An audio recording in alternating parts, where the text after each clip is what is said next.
Kalau sebagai contoh daripada kisah ini, ingat tak cerita baginda Nabi SAW dalam satu hadis yang panjang. Hadis ni hadis apa? Hadis ni hadis apa?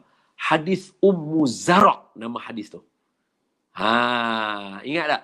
Tulis kat Cik Wan, tulis. Hadis Ummu Zara, tulis. Hadis Ummu, U-M-M-U, Ummu Zara. Zara, Z-A-R-A apostrophe, Zara. Hadis Ummu Zara. Hadis ini kalau Abang Imran dan kawan-kawan tengok dalam kitab hadis, hadis ini 2 muka surat.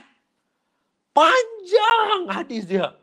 Hanya semata-mata menceritakan tentang Siti Aisyah radhiyallahu anha wa ardaha. Siti Aisyah pergi berkawan dengan kawan-kawannya, balik rumah malam tu Rasulullah tidur rumah Siti Aisyah.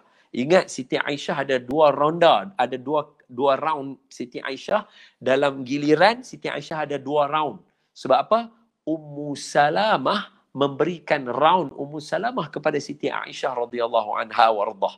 Boleh faham jadi sebab tu Siti Aisyah, Rasulullah ada 2 kali dekat rumah Siti Aisyah. Banyak kalilah maknanya, nak banding orang ni semua semalam. Rumah Siti Aisyah 2 malam.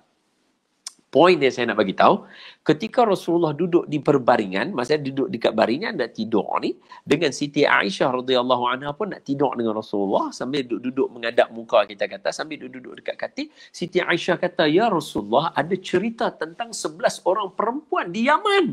Siti Aisyah kata macam tu. Siti Aisyah kata, ada cerita orang perempuan di Yaman. 11 orang.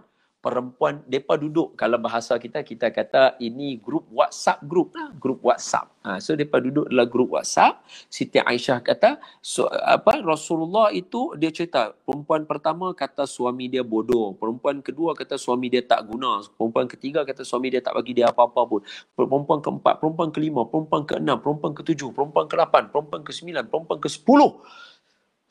Kalau kita baca hadis tu, kita akan macam perempuan ni kata macam ni kat laki dia, perempuan ni kata macam ni kat laki dia, perempuan ni kata macam ni kat laki dia, perempuan ni kata macam ni kat laki dia, perempuan ni kata macam ni kat. Saya ulang ni pun Abang Imran dengar macam Allah, jemu dengar.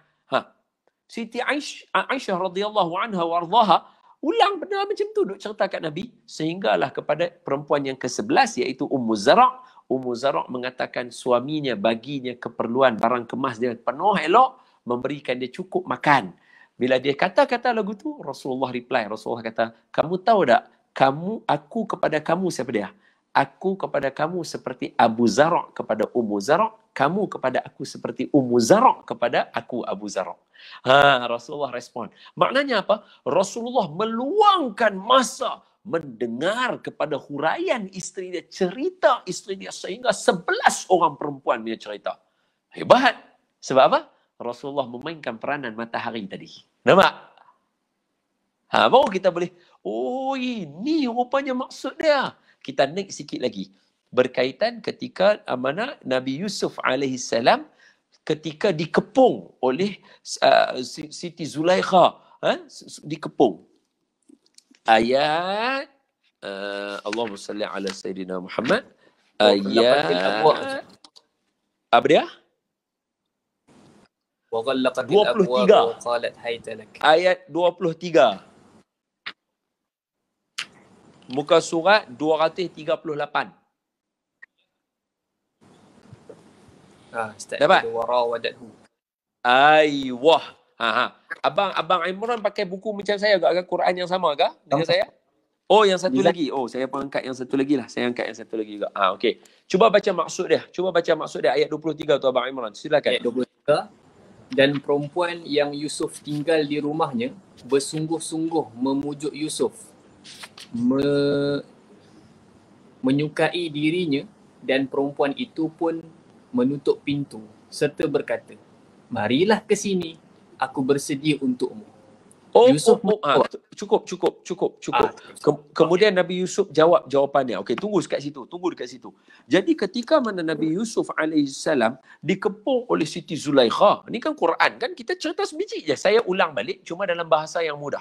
Ketika Siti Zulaikha mengepung Nabi Yusuf alaihissalam, alaihimussalatu wassalam, ketika Nabi Yusuf dikepung, alamak, pintu semua tutup, tingkap semua sudah tutup. I say man, macam mana ni?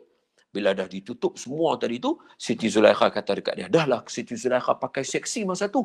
Cantik baju dia, lawa kata ulama.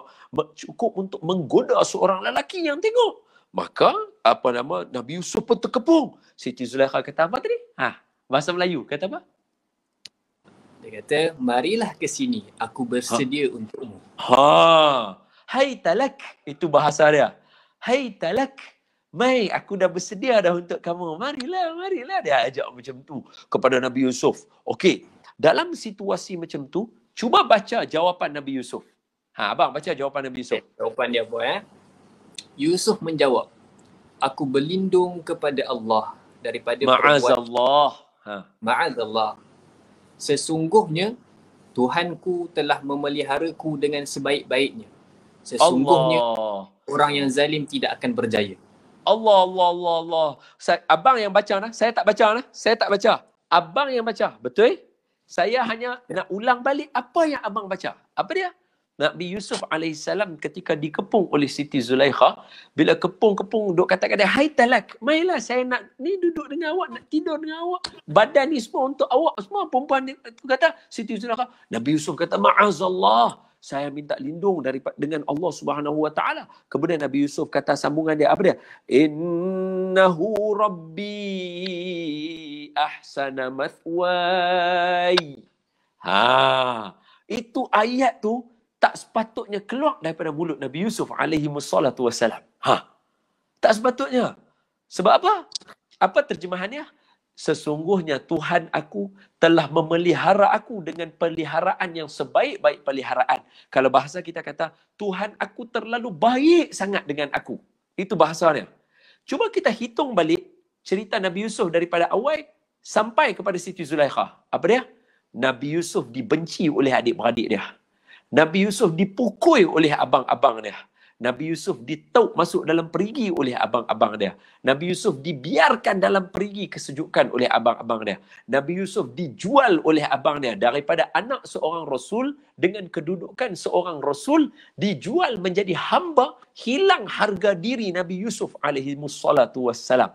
Dihilangkan harga diri dia. Daripada satu kabilah kepada satu lagi kabilah, sampailah kepada Al-Aziz, jadi khodam di rumah Al-Aziz. Soalannya, di mana yang Allah pelihara Nabi Yusuf?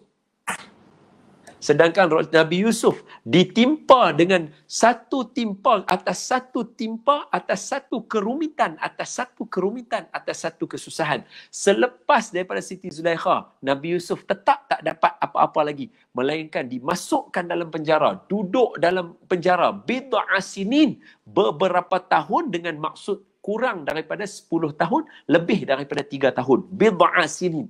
Maknanya lebih kurang 8 tahun, kata ulama. Duduk dalam penjara 8 tahun. Tahukah cik? Tahukah cik? Duduk dalam penjara 8 tahun, tahu? Bukan duduk dalam hotel. Duduk dalam penjara 8 tahun, tahu? Lepas tu keluar, barulah dia jadi bendahara negara. Maknanya apa?